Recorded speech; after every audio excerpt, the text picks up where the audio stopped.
ISPI Milan, and thank you very much for joining us today for this web seminar. Yet another web seminar, and the topic today is China-US relations, from trade war to blame game. We have a very distinguished list of speakers, commentators here today. I'll come back to that later.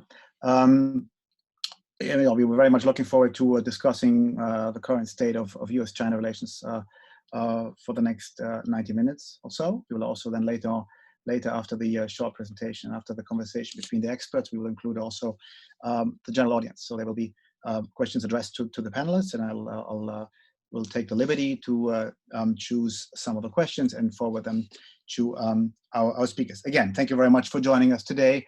It's a pleasure having you here. The circumstances are not the best, of course. It would have been much nicer to meet somewhere in a real conference venue in Beijing or in the US or in Europe. But here we go. It's just not in the cards right now. Now, US-China relations, from trade war to blame game.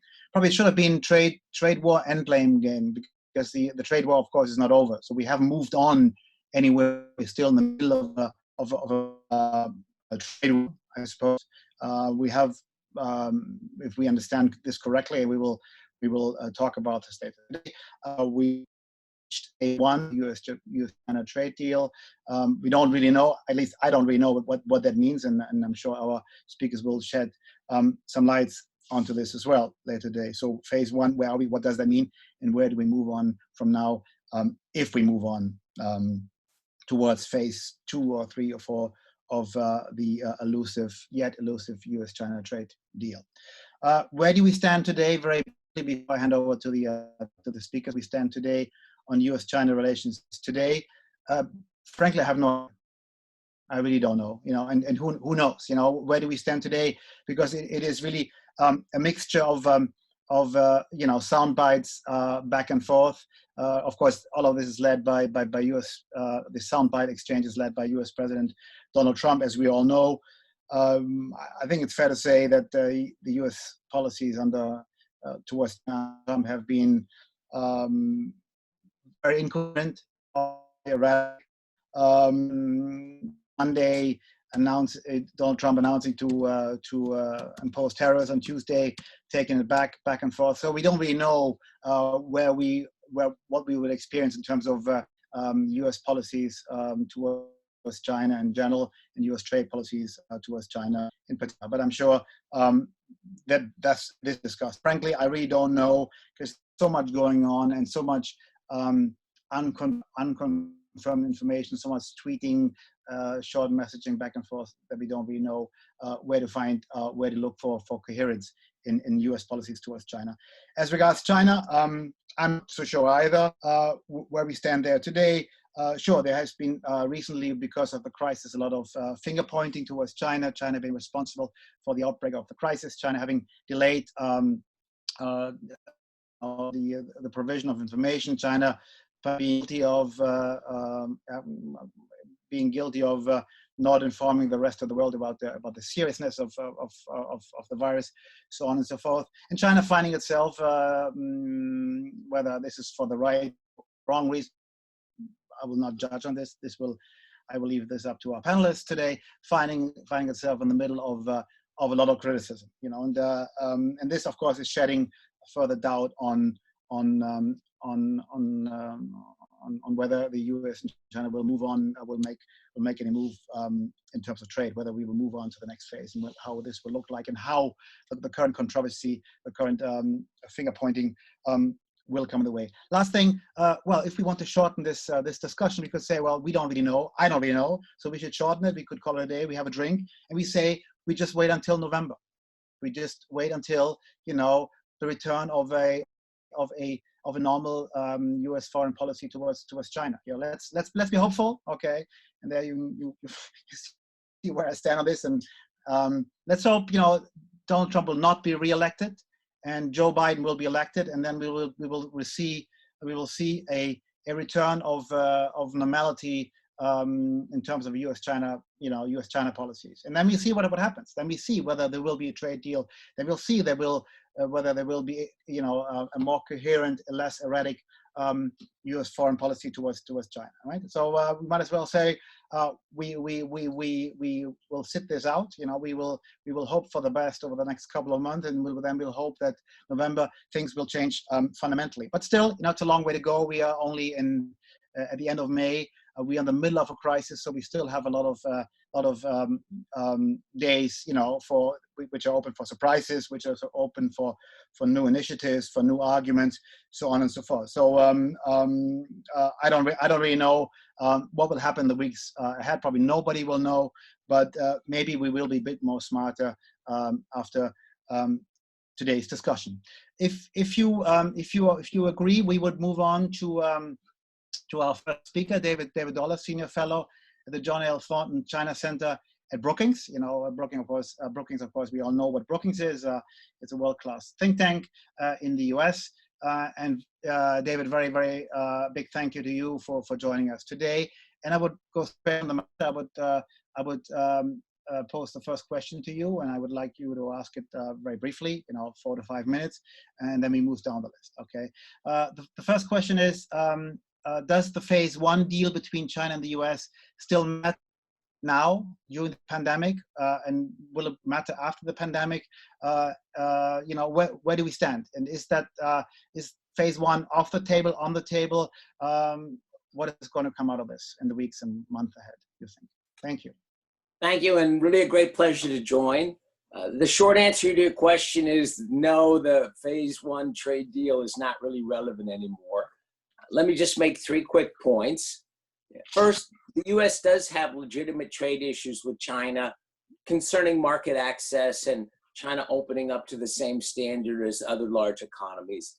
But the Trump administration also brought in a lot of issues that I think are not important. The bilateral trade balance between the U.S. and China is not a particularly important issue.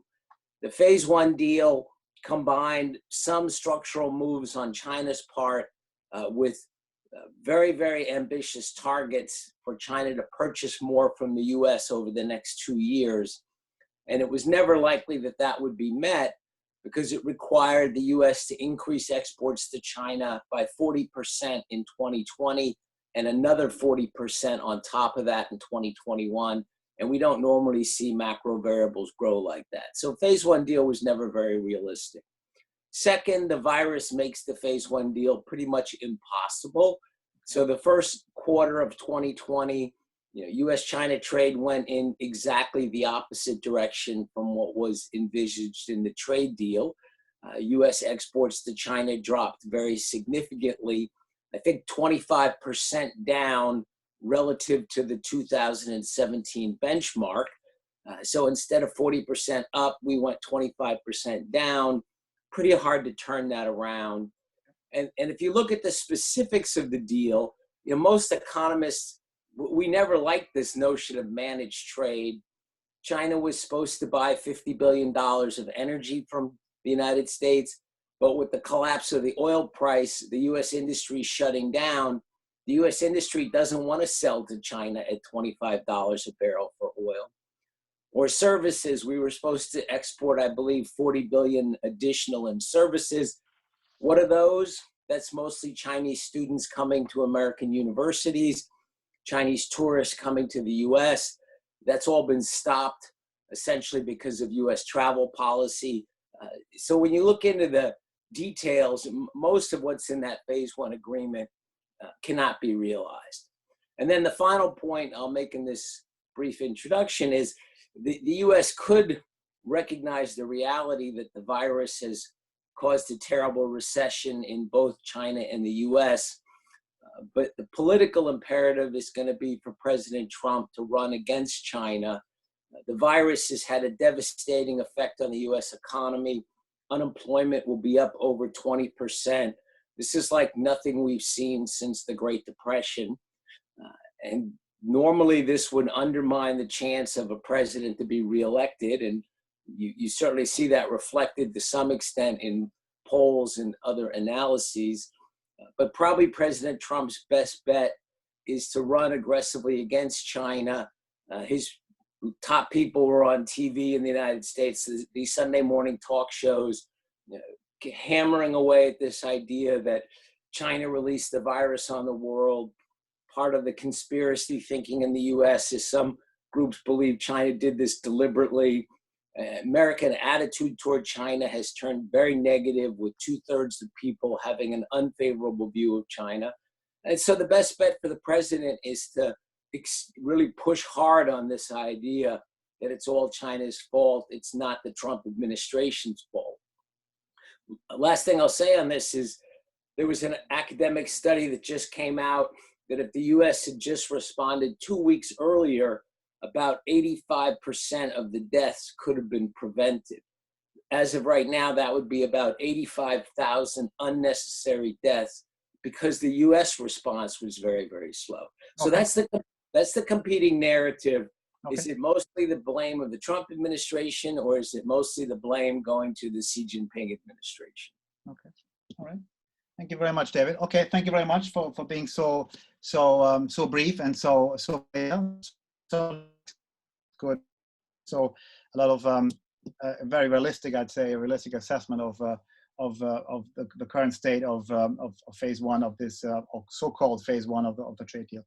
We will move to Europe. We will move to Europe to Miko Watari, Executive Director of the Mercator Institute for China Studies in Berlin, in Germany. Okay, thank you very much for joining us today. If I may, I'll just go straight into the question. Miko, as competition between China and the US intensifies, what is in store for China-EU economic cooperations, economic relations? Are we benefiting from this? Do we see benefits for European companies? Do we think that Donald Trump is useful for us in the sense that he's been putting the issues that David mentioned earlier onto the table: market access, government procurement? Because we essentially, the Europeans have the same issues with the Chinese or with China than the US. So somebody it was Trump who did it. Are we benefiting from this in the long term? Will we be able to get the US or might not be getting out of China in this situation? Thank you, Axel. Can you hear me? I have difficulties hearing you, by the way, so just for your information. Okay. I mean, to answer again, as David did, your question briefly and then go into the details. No, we don't benefit from that. Not at all. You know, you might see a few signs where some German companies might have, getting a bit of special treatment over the past 2 years. But the long-term trajectory is one that is decided by China's economic reform program and nothing else. And in that sense, we are in the same boat with the United States because we're facing similar challenges in our economic relationship. So no, Europe is not the third partner in that triangle who is winning from that. There's no indications for that whatsoever at the moment. Okay. My take on what's in store for China-EU economic cooperation is there's quite a few challenges ahead. It's a mixed picture. So for instance, if you look at European investment in China, which was on a downward trajectory for a long time, it's up a bit.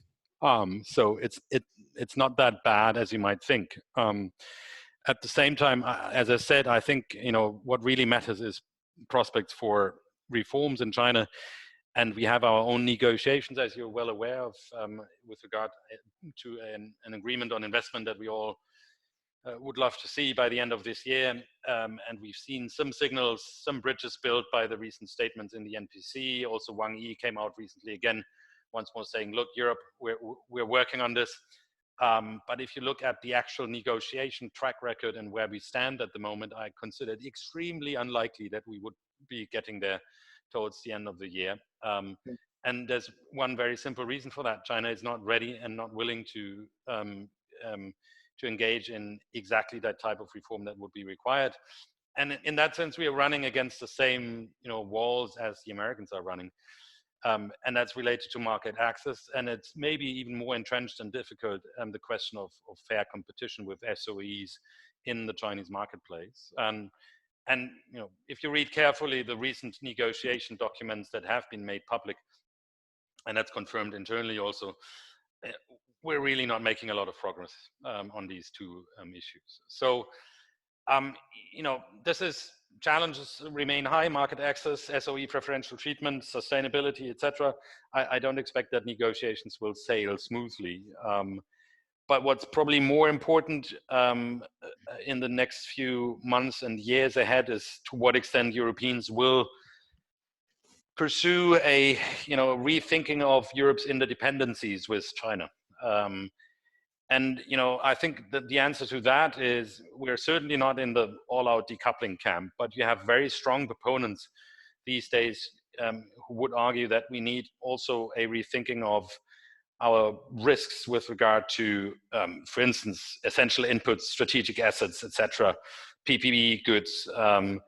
And then, whether we end up in a focus on local production reshoring, or whether we do more stockpiling, diversification, that's still a debate to be had. But I think we will have a layer of, rethinking of interdependence with China for critical assets and critical inputs.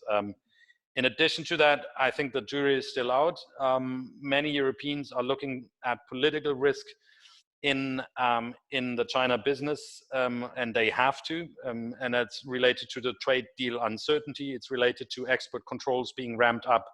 It's related to financial decoupling as we see it unfolding these days, and it's very much related to what's happening in China with regard to Hong Kong, etc. So there's a lot of new risks in doing business with China, and this can have quite far-reaching implications also for our relationship with China going forward.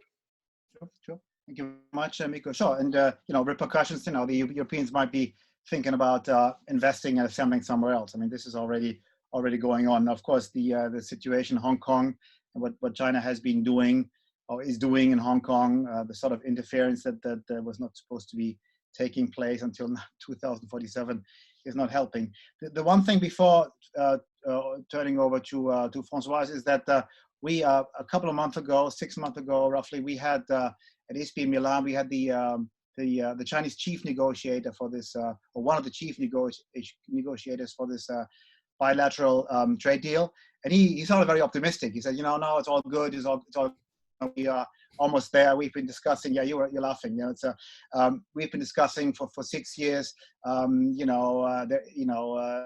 Technology transfer is a myth. Everything is open. Everything is good. Will be adopted. I talked to the European officials, and they say the same thing you're saying. It's not going to happen anytime soon. None of the issues, have been addressed in an appropriate manner, at least as far as the Europeans are concerned. So there is not going to be a bilateral trade investment agreement anytime soon because issues are still there. China has not moved at all, and China is not helping the cause as that the European concerns about forced technology transfer is a myth. It doesn't really take place as far as China is concerned. And of course, this is not getting. We're not anywhere there, and they have been just negotiating for 6 years. But I can assure you that all the Europeans I talk to, they can assure all of us that we are nowhere near signing the agreement. Right, Françoise, what is your take on this? You have the first question. Is more or less the same question.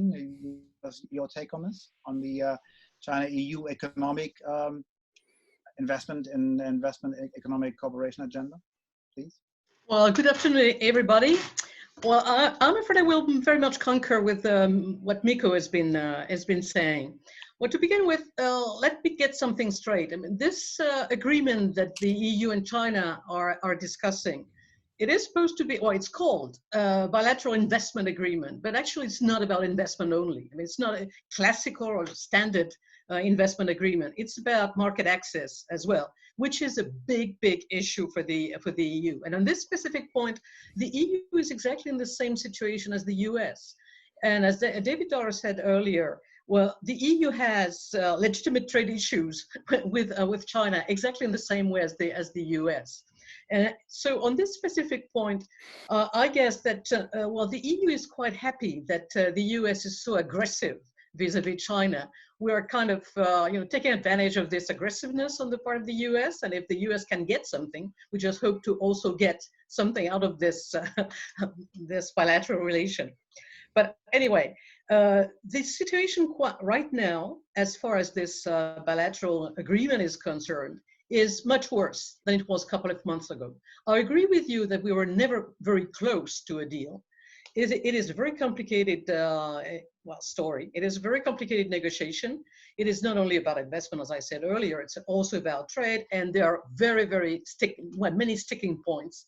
And the negotiation has not really gone ahead on these sticking points. So we're not close to a deal. And I think we're even further away from a deal now than we were a couple of months or a couple of weeks ago. The reason why I'm saying that is that the atmosphere, the context for the negotiation has really deteriorated between the two parties. And this has more to do with politics than with economics. But of course, it impacts on the economic negotiation. And the real trouble is that, China has behaved in such a way that it has, how can you say that, undermined the little trust that existed between the two parties, China on the one hand and the EU on the other hand, by being extremely aggressive against, the US first, but also the whole of the Western world, including the EU. This has really undermined the trust that the EU had in China. There have been a number of attacks launched by various Chinese diplomats against, various Western countries. And this is, of course, perceived as being extremely negative. So the context is much more negative than it was. And this does not really bode well for a negotiation. I mean, the context is really not the best for a negotiation. So in this regard, I think that we are further away from a deal than we ever were. Okay. Okay. Another thing I wanted to also to say is that we should also not forget that China entered this crisis in a relatively bad economic shape. There has been a sharp economic slowdown. So the conditions were not the best in China. And the situation, of course, is much worse today. So this also doesn't help a negotiation on the Chinese side. I mean, they are less, I guess, ready to make concessions than they were in the past. And this is, I think, a very important point, that this crisis is a very specific crisis, very weird crisis, something we've never seen before. It's totally unprecedented. But on top of that, the context in which it happened is very special too, with very high interdependencies, yes, but also deteriorated context in a number of countries around the world. So all the countries in the world were not in the best position to face such a crisis. So this does not create really good conditions to respond to the crisis, which I think makes the problem even more serious than it could have been.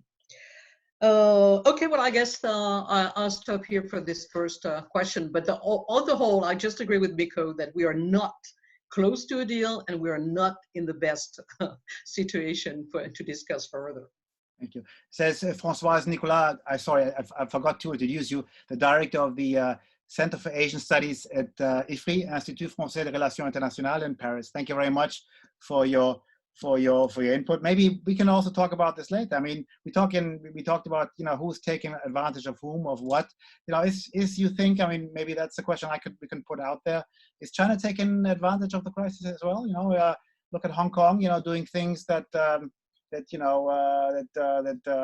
further rocking the boats, taking advantage of U.S. decline, U.S.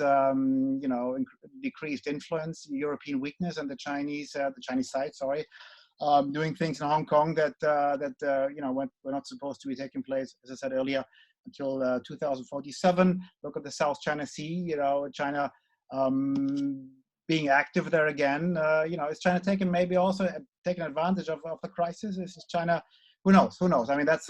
I throw this back to the panelists and also to the audience. Before I move on to our Chinese guest, roughly 119 participants.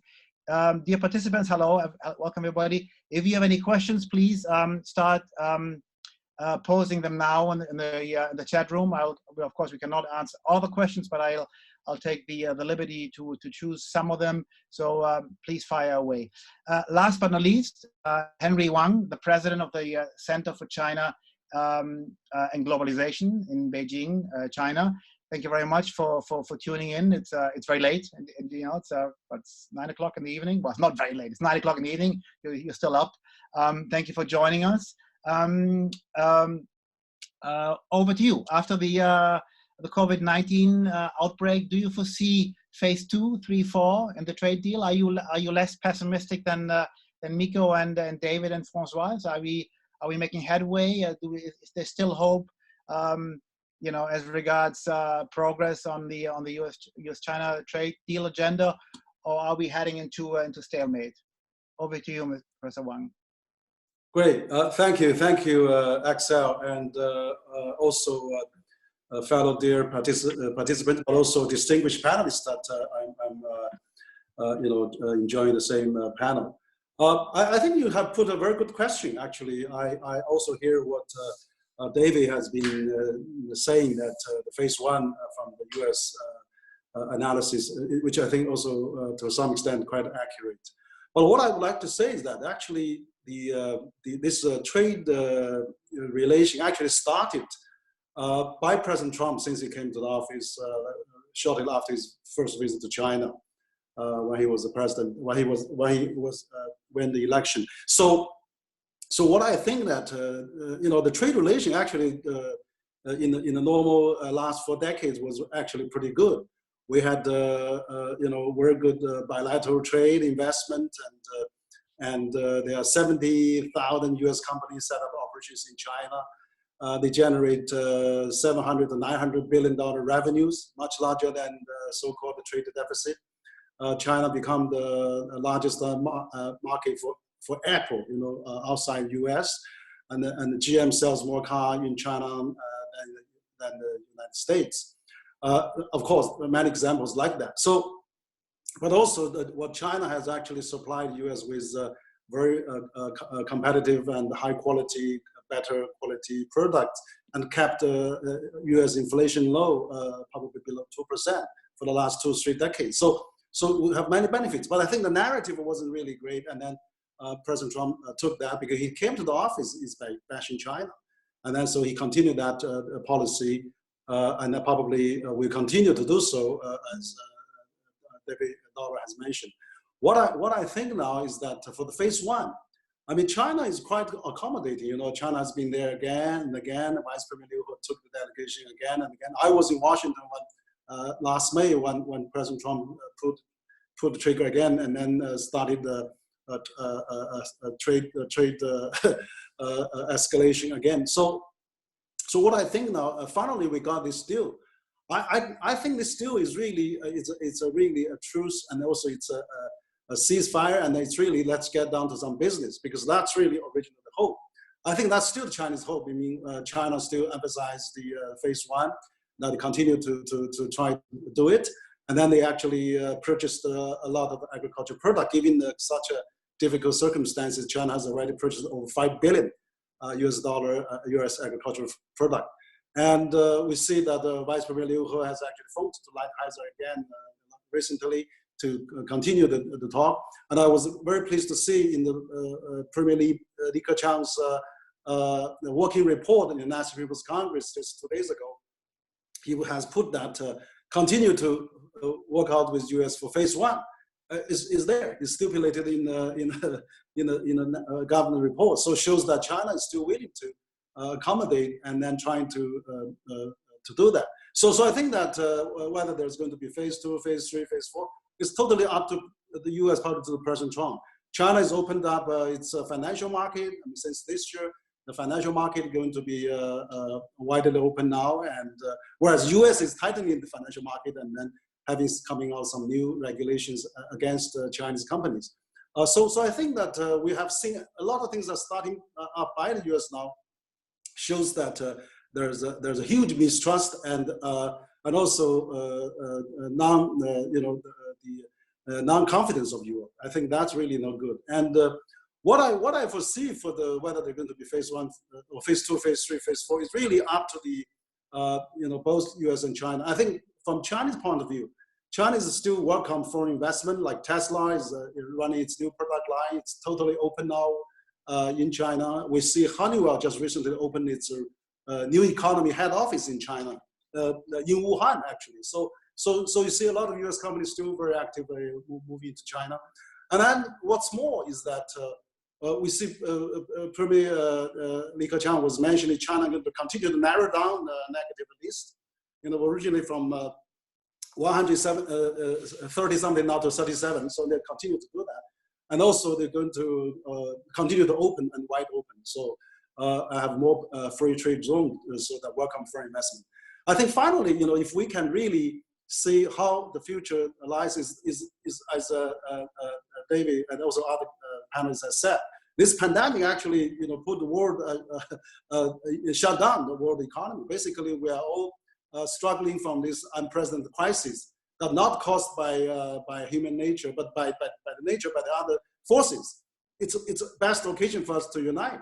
But unfortunately, we see this actually accelerate the divide, which is unfortunate to see that. But what I think is that now is whoever the economy come out first, whoever become the leading engine of the world economy, I think eventually either US or Europe or other countries will have to work with China. For example, China now is already, for example, this time we have 1 billion internet smartphone users now. The online economy is booming in China. We had 170 million talents. It's the best downstream, upstream value chain, all located in China. Out of the 10 business, the container reports, 7 of them are located in China. And then you have 400 million market is growing strong. And just I heard today they announced China has put up a 1 week over 10,000 5G stations just put up in 1 week. So you can see that the Chinese market is going to come back very quickly. China will be the global value center and also the support of the global economy. So even people dislike China ideologically or maybe some other things, China is not a different system. But economically, I think the world have to rely on China eventually. When we get out of this, and maybe China is getting out much faster. Beijing is already busy. The traffic is heavy, and everybody's back to work. The National People's Congress is in session, so you can see Chinese economy is doing pretty well. I think that that really, in the end, is the economic sense, common sense will come back, will prevail. So I hope that will be really the answer to many of those questions. So people have to live with reality and have to really economically that we are already intertwined. Thank you. And I really hope you're wrong. I hope you don't have to rely on China in terms of economic exchanges. We work with you, or we all businessmen work with you. No one certainly not depends on the Chinese. We want to decrease the dependence on the Chinese economy. And the other thing is, let me challenge you. I mean, it's all open. There are no, the market access obstacles are no longer there. If I understood you correctly, the financial market has been liberalized. Whereas the U.S. is closing up, becoming more protectionist. But if you look to, read the reports of the EU Chamber of Commerce in Beijing and the U.S. Chamber of Commerce in Beijing, it's a very different perceptions. Different perceptions. U.S. business, European business is still complaining about a lot of obstacles. It's not been. I would not miss such assessments as saying, the Europeans and Americans are complaining, whereas in reality everything is open already. Any of the same obstacle. Just we need to talk about this because there are no obstacles. It's a myth. It's open, whereas in reality, the European perspectives are very different. Right? So there are a lot of obstacles, and the reports that have been published every year, read very similar. This is essentially report last year only within a day. Come back. Shall we move on to the second round? Or we then open up to our audience. A few questions already. Again, I promise recovery in both the U.S. and China.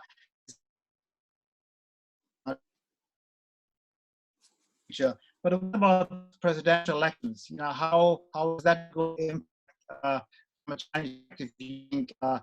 the relationship with Washington? What president does China want? Do they want a year for one Biden? You know, what do you think is China looking forward to, not looking forward to after November?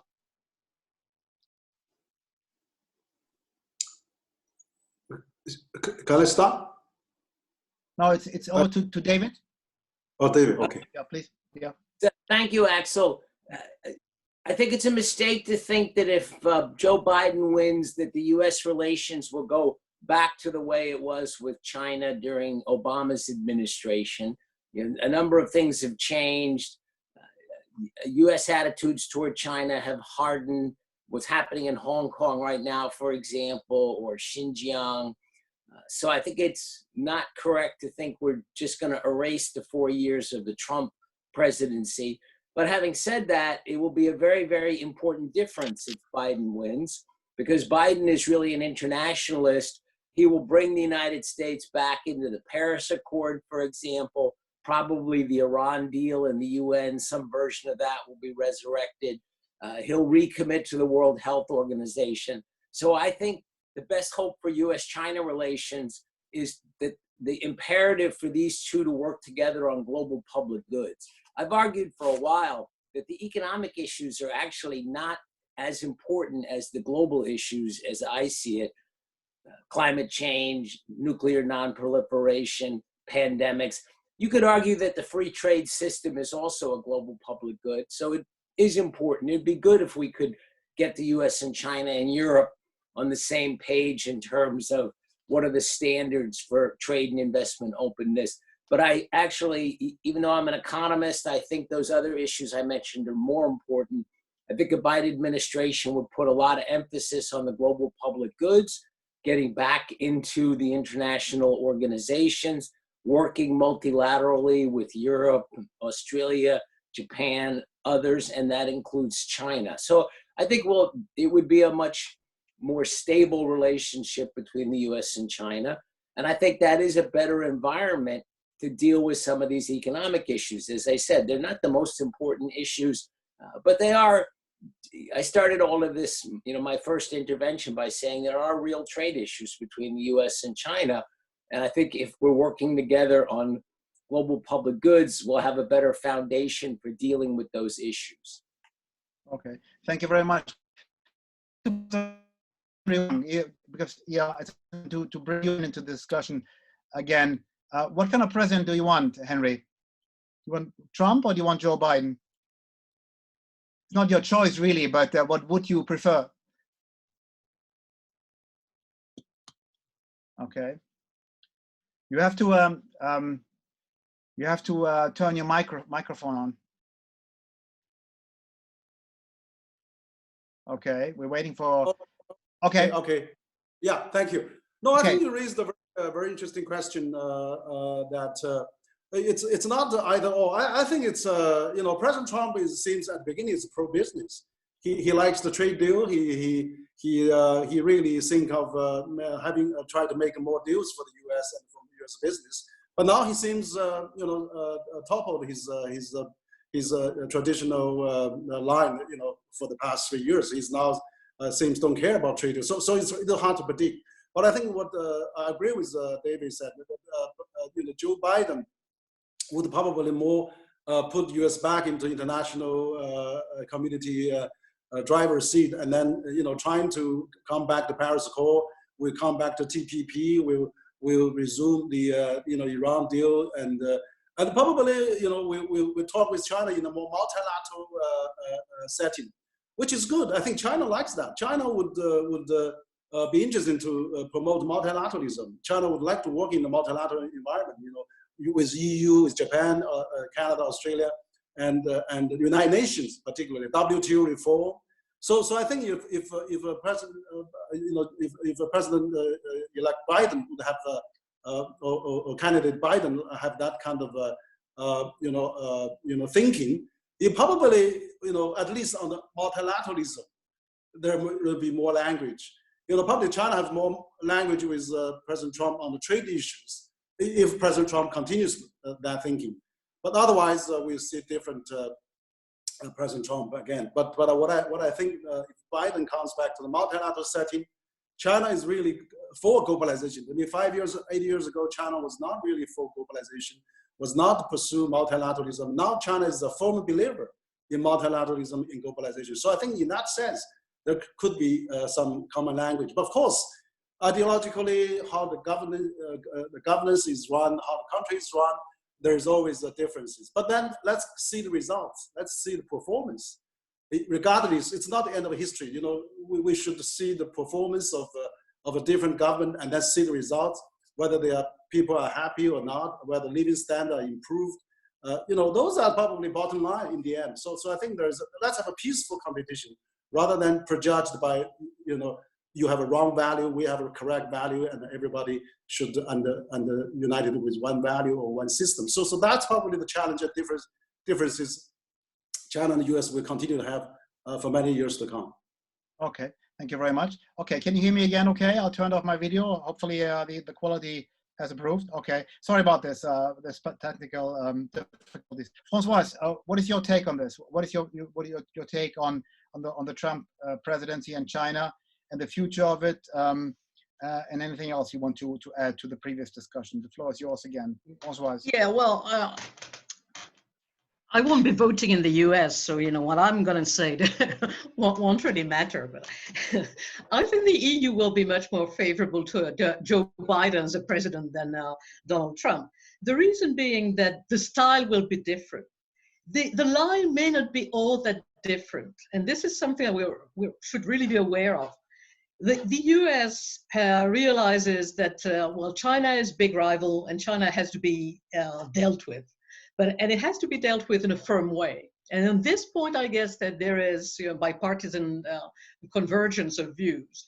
So if Trump leaves, it won't be a total difference, you know, huge difference. Joe Biden will be on the same line. He will be tough with China, I guess, but he will be tough in a less erratic way.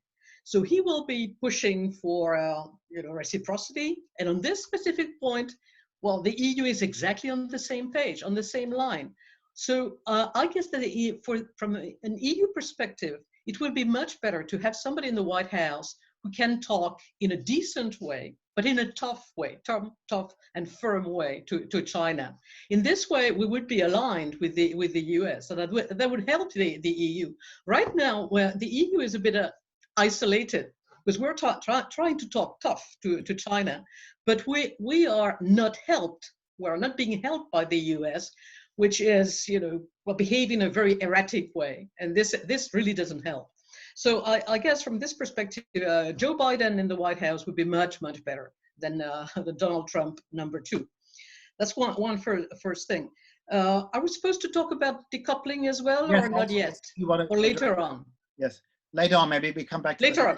Okay. So yeah, as far as I'm concerned, that will be my position. Joe Biden will be very helpful for the EU, because we would be on the same page and we would be in a better position to push our views vis-a-vis China. It's not that we are against China. That's not, you know, don't get me wrong. Well, of course we want to you know, trade with China. China is a big player. It's the biggest player in the world. So we have to deal with China. We have to trade with China. We have to talk to China. But what we want is reciprocity. What we want is a level playing field. You know, all these kind of arguments. And we still want to push these arguments. And the problem is that sometimes, unlike what somebody said earlier, I'm afraid that we do not exactly use the same words with the same meaning. There are huge definition gaps. And when we talk about multilateralism, I'm not sure that we have exactly the same thing in mind as the Chinese. And this is a little bit of a problem when we discuss and when we negotiate. So the EU is very much favorable to a deal with China. It's very favorable to trading with China, but on, you know, well, appropriate conditions and on a level playing field. This is what we have in mind. I know that President Macron has been accused for pushing this, you know, the reciprocity idea too far. But I think you never push too far on this. If you want trade, you want trade on, you know, equal footing. Otherwise, it's unfair, so to speak. Of course. So this is what we're pushing, and if the US is pushing in the same way, that would be great. Of course.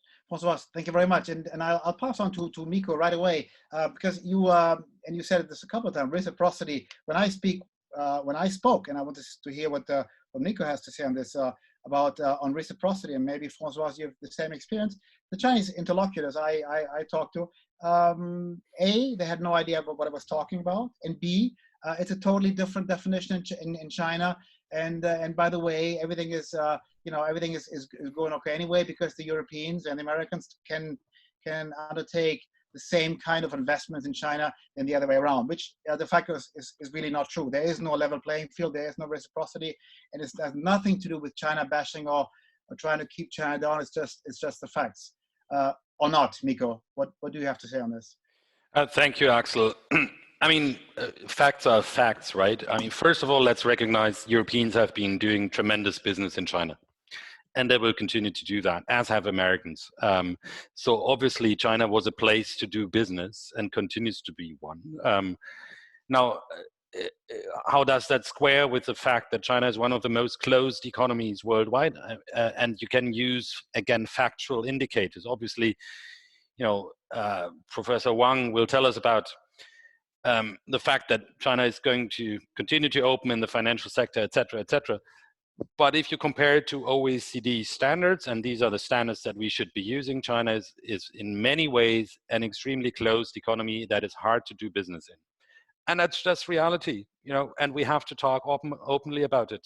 And there's not only market access issues, but there's also issues behind the borders, very much related to fair competition. And as long as this is not going to go away, our assessment of it is not going to go away. And I think from that perspective, the issue of reciprocity is an important one. I agree with you, Axel, that indeed there's conceptual issues to be resolved here. I remember that I think 2 years ago, Chancellor Merkel had 25 minutes of an hour of her discussion with President Xi Jinping was exactly on that notion. So what do we exactly want to talk about when we talk about reciprocity? So yes, we need to talk. But in practical terms, what is quite clear is that we have a relatively clear set of indications for a lack of reciprocity. China continues to invest in Europe in many ways. That's good business, and that's fine. But at the same time, the size of the economy, the advancement of the economy, don't justify that China behaves internationally in a way as it would still be a developing economy. That's what everyone has recognized. And from that perspective, many things have to change. It's pretty simple going forward. Okay, thank you very much. If you agree, I would move on to the Q&A chat session. Okay, there's one question, and I would like to put the question out there to all of you, because I think it's a relevant and a very good question by Mr. or Mrs. Young. Okay. Would there be more pressure on China to join the government procurement agreement of the WTO? I suppose if the EU and China signed the investment agreement, if there is more progress on the bilateral and multilateral trade agenda, including China. So would China, as a concession to become, if I understand this correctly, more like the other capitalist countries in terms of trade? Would there be more pressure on China to join the government procurement agreement, you think? Can we pose that question to Henry Wang first, please? Can you please? Yeah, thanks. Thank you, Axel. I think personally, I think it's possible. Why not? China is now also support the reform of WTO, and also China is changing on a daily basis, weekly, annually. So people's view on China should also be graduating, also looking towards the future as well. So I think if there's a trade deal with the EU, a free trade deal, and also Foreign Minister Wang Yi was saying yesterday that they still expecting Sino-EU summit to be held, and also looking forward to the closing of the deal. So let's talk. It's the most difficult thing is not talking and not discussing. So it's good to talk. But I would also reflect that even though we think tank academics are talking, politicians are talking, but business, they are really working quite well in China to some extent. Like Volkswagen, BMW, Airbus, Siemens, they all sell more in China than their home countries. We never see any complaint. BASF just has a huge deal in China. So we're talking about China becoming the largest economy in the foreseeable future. And also, what's more, even according to European Chamber and AmCham, all those chamber discussion, majority of them still want to stay in China. And nobody is really, not many of them is moving back. If someone moving back, it's because the environment was not friendly, or is maybe labor is too expensive. It does not matter whether China has a trade deal or not, have trade war or not, they're going to move anyway. So I think, with better attraction, better condition, China is attracting a lot of more new business, service industry, high tech to China. So I think in the government procurement and China now, I think all those years, all those disputes, all those discussions are helpful. That's put that each other have better understanding, and then also China wants to support WTO, and it's possible. I think that government procurement would be happen. Yeah, okay. Yeah. I don't have a problem with that. Okay. It's very difficult to irritate Professor Wang. He's always so positive. So I'll come back to you. I'll try. I'll give it a try later on. But thanks for your answer. Axel, may I add something on that? Yeah, sure. Go ahead. Sorry. Yeah. Well, precisely on government procurement, I think that there may be a definition gap issue. It all depends what you're talking about. What is government procurement? Is it central government or is it local governments? And in this case, you can play on words, and you can open one type of market and keep the other markets closed. And if most of the action is taking place in the markets that are still closed, then when you open up, you don't open up much. And there has already been a discussion on this, between the EU and China on what is exactly government procurement. Is it local level or central level or central government level or local government level? And it makes a big difference. And so you may open up on one side and actually keep the rest closed. So I think that we have to know exactly what we're talking about. So it's not all that easy. Okay, very good. David, do you want to come in on this, please? No, I'm happy to let Francois speak on that. Okay, good. Miko, help me out here. Do you want to come on this? Well, just briefly also, I appreciate the optimism of Henry, but obviously, look, we have been negotiating this for many years now, and nothing has happened. So let's state the facts. Obviously, we can talk about what is possible in theory in the future, but despite very clear promises of the Chinese side to actually sign the WTO GPA, it hasn't happened. So that's where we stand. And from that, we can talk about what's possible in the future. I don't see any clear indications, apart from new language in the NPC government report that says we'll open up government procurement. That's all we have. So based on that, let's get to a realistic assessment where we stand. Happy to be optimistic, but I apologize for being slightly more pessimistic than I think Henry is on this. It's fine. Thank you very much, Miko. No, you're calling from Berlin. You're pessimistic. No problem. Now, can I? We have no more trade questions in the chat. Can I impose myself onto you with a question? What I mentioned earlier. Hong Kong, and what is going on in the South China Sea. Is China taking advantage of the current crisis? You think is China, happy about, let's say, the Europeans on thinking that China can exploit, if you will, the current crisis, the current weakness to adopt things much more quickly than anticipated? François, maybe you want to come on this first? So Hong Kong and South China Sea. Is China moving quicker now because we are in the middle of a crisis and the Europeans and the Americans are not getting their act together? Well, precisely, that's what I was saying earlier. Yeah, I agree that China is trying to push its options here and there, but it may be counterproductive, because in this, by doing this kind of things, it just alienates a number of partners. So I'm not sure that at the end of the day, it will be all that positive for China. China may be trying to take advantage of this situation, but I'm not sure that it will be extremely successful at the end of the day. I mean, the other partners, the EU, the US, and a number of Southeast Asian partners also may not like what is being done in the South China Sea, for instance. And so I'm not sure that China will win. So I'm rather skeptical about the positive outcome of this situation. David, you want to comment on this? And then we of course also go to Henry, of course, you know, fairness, of course. David, over to you. Yes, I would like to comment on this. So as I see it, even before the virus hit, the United States was withdrawing from the global economy through protectionism and withdrawing from global agreements, regional agreement like Trans-Pacific Partnership, global agreements like the Paris Accord. And I don't like to use the phrase take advantage of. I think it's natural as China becomes a larger part of the world economy, it's natural for China to assert itself to some extent. And I think that's accelerated because the United States is withdrawn. And as I see it, some of that is quite good. I think it's wonderful that China has offered $2 billion to the UN system. And so from China's point of view, as the US withdraws, you know, there can be some real soft power gains as China steps forward. But then having said that, I agree very much with Francois' sentiment. In some cases, China is its own worst enemy.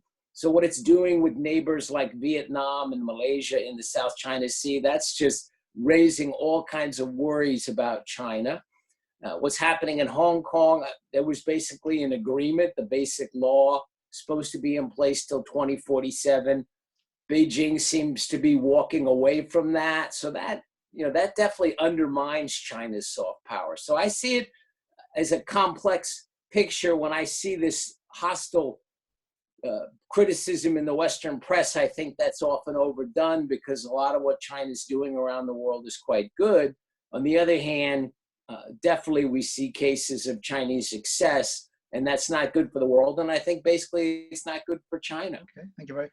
Henry, do you want to come in on this? Do you want to come to China's defense, of course, I suppose? Over to you. Well, I think that, yeah, if you probably live in China, then you have somewhat different feelings.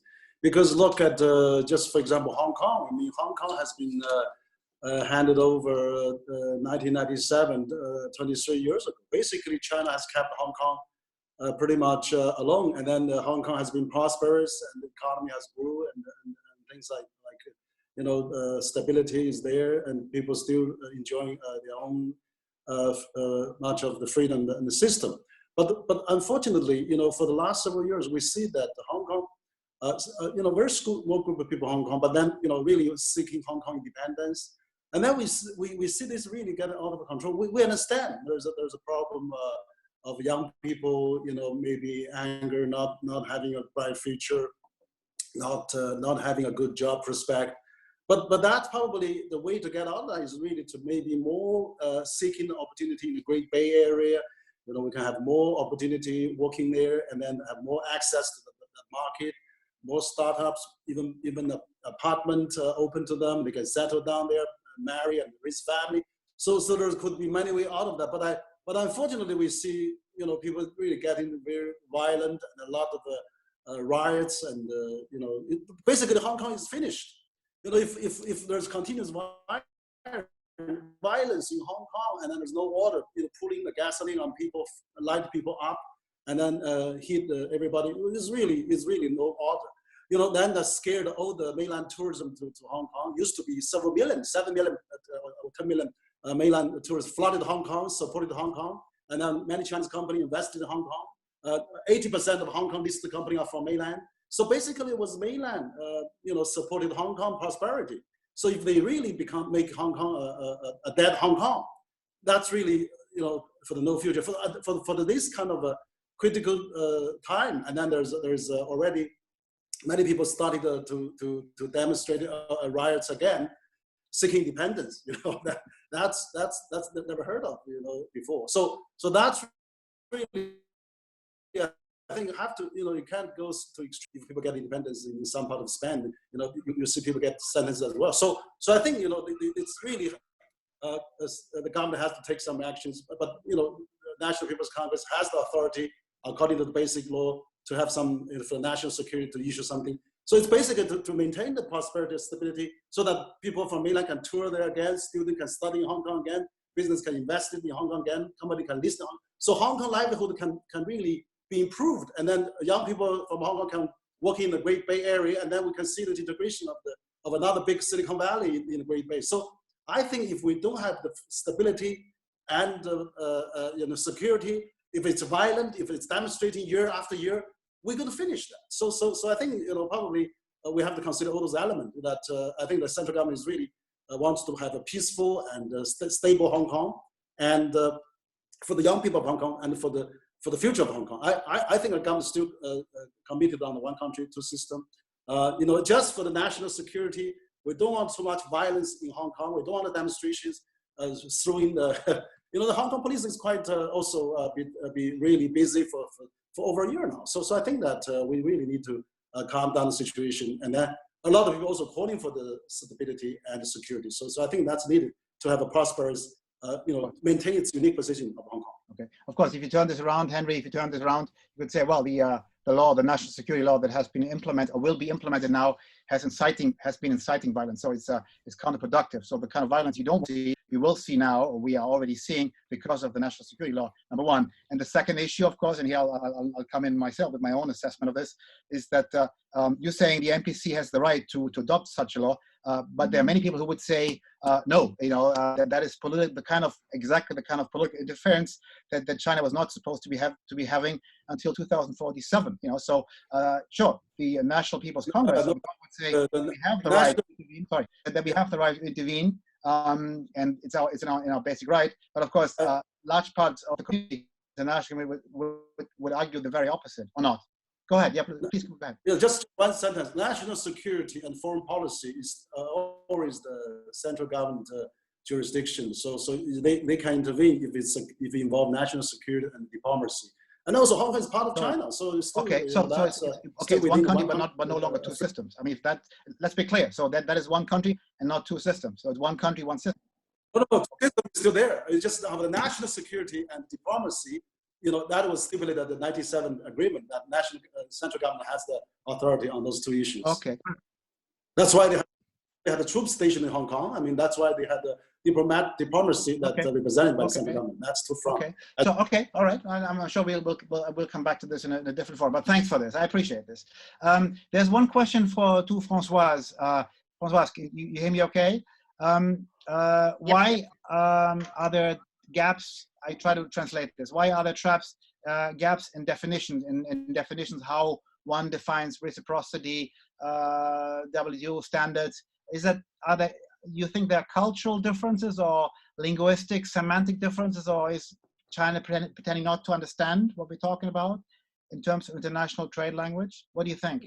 Well, I don't know whether there are cultural differences, but there are differences. I mean, it's a fact. Again, when you see in the negotiation, you understand that people talk past each other. They are not talking about the same thing. So I don't know exactly. I'm not saying, it's deliberate. I'm just saying that you observe these definitions, and then in a negotiation, it's extremely difficult to agree on something. If you may agree on the words, but you don't mean the same things. So it may be used deliberately, but I'm not pushing this argument too far. I'm just saying that we observe this reality, and this is, of course, it's a major issue in negotiation. It is extremely complicated to agree on something. I mean, sign up to something, and then you interpret it in a different way. It's always the case. Even if you understand exactly the same thing, you may play on words again.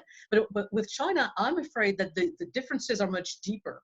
And it's a fact. Whether it is the result of cultural differences, I don't know, honestly, but I just observe that you have these differences, which make a negotiation complicated and which makes the implementation of an agreement even more complex. Okay, very good. I've got one more question to all of you from my ISPI colleague Julia Shorati, my colleague here. She's been co-organizing that meeting, and thank you, by the way.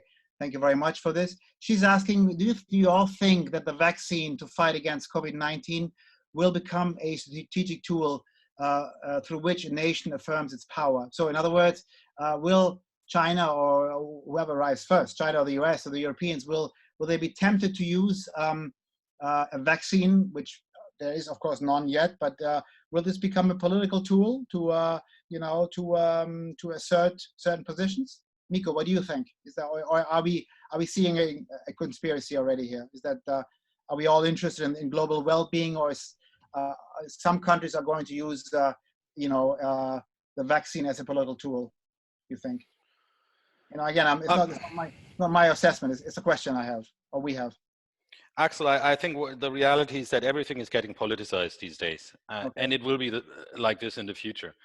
And you know, certainly we're lacking leadership and rationality on many sides these days with regard to what we say about the necessary responses on the COVID crisis, which is a massive global crisis.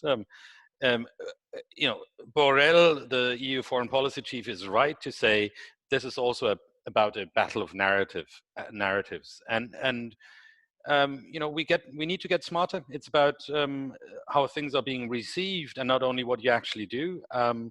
And we're all in an all-out propaganda war, and I think China is clearly getting much better on this than it has been in the past. We see the effects of this already. So what it is doing internally in terms of information control, it's also doing externally with regard to narrative control and narrative dominance, as an ambition at least. And that's not good for us, but we have to simply face up to that reality and get better in how we respond to it. Now, I don't know exactly how this will play out with vaccines. I think we have seen a good sign by the Chinese delegation at the World Health Association just recently, where they said, well, look, this is going to be a global public good. That's exactly how the European Union has also framed it. It's not how the United States has framed it. That's also a reality we have to accept. So going forward on this issue, if it continues to be like that, you know, we'll work with China because that's necessary. That's how it is. Okay, David? This is actually one area where I'm optimistic. I don't know how long it will take to create a reliable vaccine. I'm not qualified to comment on that. But once there is a vaccine, I think there will be overwhelming global pressure to make it a global public good. So whether it comes from the United States or from China or from Europe or some other country, I think there'll just be overwhelming political pressure to really bring this to the world. So I don't see a country really using it in a monopolistic sense to gain financial advantage. Of course, if someone invents a good vaccine and puts it out there for the world, that country will probably get a lot of soft power. And I think they would deserve it. And I have no problem with that. If it ends up being Europe or China, we should be happy if a reliable vaccine is developed. Okay, exactly. I mean, this is also relating to another question, and maybe Henry wants to come in first. You know, about soft power and China's perception as a soft power in the current crisis. You know, how well has China been doing? You know, sure, the virus originated in Wuhan in China, so there's very little doubt about this. Even though the Global Times sometimes, you know, seems to differ on this, and other Chinese state-run newspapers. But let's say it originated in China. How well has China been doing to give the world a helping hand, and, you know, present itself as a positive factor in this? You know, how well has China been doing in terms of public diplomacy, Henry, you think? Good enough, or is the world more suspicious about China than it was 6 months ago or 3 months ago only, you think? Yeah, I think that it is very unfortunate that we've seen the situation happening today, whereas as this theme of the blame game you framed about. Yeah. Well, what I see is that actually China probably is doing all right. You know, for example, China discovered this in December. They have, you know, they informed the WHO. They also shared the sequential of the genes of the virus, and then they actually informed the U.S. government. And then once they have gone through internal evaluation, because at the beginning nobody knows what it is, and then really also China published international medical journals giving all the detail of the cases, the first few hundred cases, analysis of that. Okay. So China is doing its best to share that. And once they found it, they actually locked down 10 million city of Wuhan, 6 billion Hubei province, unprecedented in the history of mankind. So and then actually China, the experience China has, you know, locking down, you know, quarantine, and then community test, and then big data, you know, tracing the virus spreading. And those technique has been now widely used around the world. So I think China also saved 2 months' time for the world to act, because you know, that is where China was really in a difficult time in January, February, and then now world is before the world get all spread on that. So I think, it was really, China was doing all right. And then China now is also exploring a new model of how to revive quickly while maintaining the virus at the same time. So I think whoever does that well will probably come out first in terms of resuming and also establish the model of resume the production. And China is also doing its best to the vaccine. As President Xi has also said at the WHO conference, China also pledged $2 billion to the developing countries for combating this. So nobody would weaponize that. So it's only unfortunate that when humankind, when the Earth is facing attacks from Mars, the global villagers cannot unite. On the other hand, then they fight among themselves. This is really unfortunate. And for the first time, we have a common enemy from outer space, from nature. So because of the climate changes too much, all kind of the nature is punishing us. We could have more virus coming out in the future if we do not control the clan, rather than blame each other for the political gain, for the election, and for all the other incompetence. So I think that China, on the other hand, of course, we need a more not only just for spokesperson or government or official media. We should really encourage think tanks. That's why CCG has done over a dozen think tanks or webinar already with different counterparts of the world. We need more university. We need more professionals. We really need a professional to come out to talk. So I think the China's soft power lies in those things. We should really have a better communication with the outside world. Yeah, rather than just attack. Thank you, Miko. What about Germany? What about the German press? What does the German press have to say on the issue? How is China being perceived at the moment, and its response to the crisis? And how is China being perceived? I've read a couple of articles in the German newspaper, and there's a lot of skepticism in the German press on China's approach. Can you confirm this? Are people more suspicious about China now and the way China handled the crisis? Yes, generally I would agree, and I think it's in line with what François said earlier. There's quite a backlash against that type of diplomacy spreading across Europe. But at the same time, it's again a mixed picture. In many ways, and if it's simply because of the fact that the epidemic spread is happening 2-3 months earlier, China's coming out of this crisis and is seen as a place where growth is coming back and where things are being potentially solved to some extent or in a better shape. So, we have to see, but generally there's a pushback against the Chinese diplomacy in Europe. You have quite some media being extremely critical about Chinese attempts, including mass media, the Bild Zeitung, etc.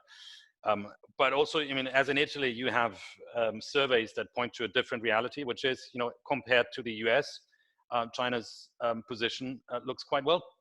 So this is a challenge we have. That's some opinion polls saying that China is more popular than Germany in Italy, which I regret. That's easy. That's not a problem. Because it's very, very tough for me as a German living in Italy for 25 years. My family's all Italian, so anyway, but that's not your problem. That's my problem. François, anything to add on the perception of repercussions? Well, on the perception, I think that China at the very beginning did rather well. Well, it may have downplayed some aspects, may have underestimated some other aspects, but on the whole, it managed the crisis rather well. It did a good job. It did a good job, and everybody recognizes this. The problem is that at some point, this soft power campaign went, I don't know how you can call it, but out of control. Perhaps it was in response to the US response. But China then engaged in this blame game. And so it started blaming everybody, the US, and in particular my own country. And honestly, people did not like that. Because what was said, what the attacks that were launched on the social powers criticisms, which were totally ill-founded. So this is unacceptable. And these criticisms didn't come from anybody on the street. They came from ambassadors. This is not something that, I'm sorry, or it is diplomacy with Chinese characteristics, but this is not diplomacy the way I understand it. And from this very moment on, then the image of China started to deteriorate. But I cannot believe that these ambassadors acted on their own. They must have been told to behave the way they did. And this is really a problem. And this is what the moment when the perception started to change. Okay. But at the very beginning, I think the perception was relatively positive. So it's very unfortunate that China didn't stick to it. Now moving back to maybe the last issue, and then we have to close in about 10 minutes, or maybe a little earlier. Moving back to business issues, maybe to Mr. Wang first, to Henry first. There's a question in the audience from an Italian colleague on Huawei. The way he's asking, if I put this, to translate this quickly, the way Huawei has been treated it's been treated in the US. do you think, or do we all think, or do you think, the panelists think that there is a change in how the change China would behave now in Europe? Is there a changed strategy, changed policy in terms of trying to get into the European market against the background of what is happening in the US? Does Huawei feel threatened, more threatened than before? Is the US case something that China or Huawei thinks could happen to Huawei in Europe? You think? Yeah, thank you for the question. Yeah, no, I think this is really a very, very bad precedent that US is setting by using a whole country's efforts to block a company, one of the most advanced company probably in its area. So if that is happening, I can imagine that the evolution of the human race. For example, if Ford invented the automobile, and if Wright brother invented the airplane, and if Edison invented electricity. So if we going to really turn down, because it's made in the US, we're not going to use Apple, or you're not going to use Wright on Boeing for the national security, or Airbus to that extent, or because GM, Ford, Volkswagen, Siemens makes more cars in China for the national security, we're not going to use it. It's really ridiculous because Huawei has actually developed this technology through the huge market of China. They put up 10,000 stations a week, 5G stations a week. So that is the common achievement of the mankind. That most advanced technology should be applied whenever possible with cost-effective and most advanced technology. So if countries started this kind of bad precedent, turning down a company, if they block Huawei is the largest buyer of US chips, and then China buys 1/3 of US chips. That's hurt the US economy. Okay. Qualcomm sells 65% of its business to China. So if China's starting to use the same way against the US company, then we see the end of the world. We see the two decoupled world. So it's really not, that's really a bad example. Okay. Yeah. Okay. All right. Thank you, Henry. Before we see the end of the world, I'll come in. I'll let Miko come back on this. Is Huawei a private company in the first place, Miko, or is it a state-owned company? And then this would, of course, change everything. We all say no, it's a private company investing, unfairly treated in the US and the EU. But is Huawei a private company as far as Europe is concerned?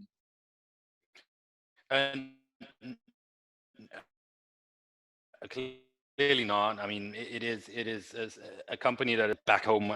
It's also not an SOE. We all know this. So it's a company that is operating in a mixed environment, and it's responding to different incentive systems than what we would expect from a private company. Let's put it that way.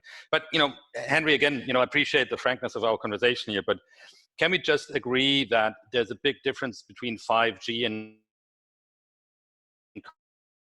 cars? I think it's a very important distinction, because otherwise what you're saying is basically sounding as if you would be threatening German car companies to be shut out of the Chinese market. Look, you're looking at 5G national to debate, and I really hope we can debate this in a rational way. No, I just want to come back on that. For example, China, I'm not talking about cars. Like China is, you have one of the largest users, Apple phone. It's all up. Android system is in every mobile phone, and Huawei's phone in China. That system is invented by the US. You made the case about cars, that's why I'm asking you. I think what Miko said was perfectly fine. Good. So we basically agree. We all agree. But that's certainly also the purpose of the conference. I wrote this, making any promises, doing this, inviting you to all of you to Milan next time. But who knows? Who knows? Maybe Huawei is going to put down a couple of millions of euros or dollars on the table, and then we can organize a very nice real conference. Well, we have reached the end of this. Okay, it's almost 4 o'clock, and I would like to thank all of you for your contributions, for your comments, for your frankness, for your good contributions, and I hope the audience, we are still have enjoyed the conversations as I did. Sorry about the technical difficulties. As you see, I've turned off my video, and I hope it was much better than before. Of course, you were not able to see me, which of course is always a it's a disadvantage, of course, I'd say. But jokes aside, again, thank you very much to all of you for your contributions. The very best to Paris, the US, and Beijing, and hope to see you again soon. Thank you very much. With this, we close the meeting. All the best to you. Thank you. Thanks, everyone. Thank Have a you. good day.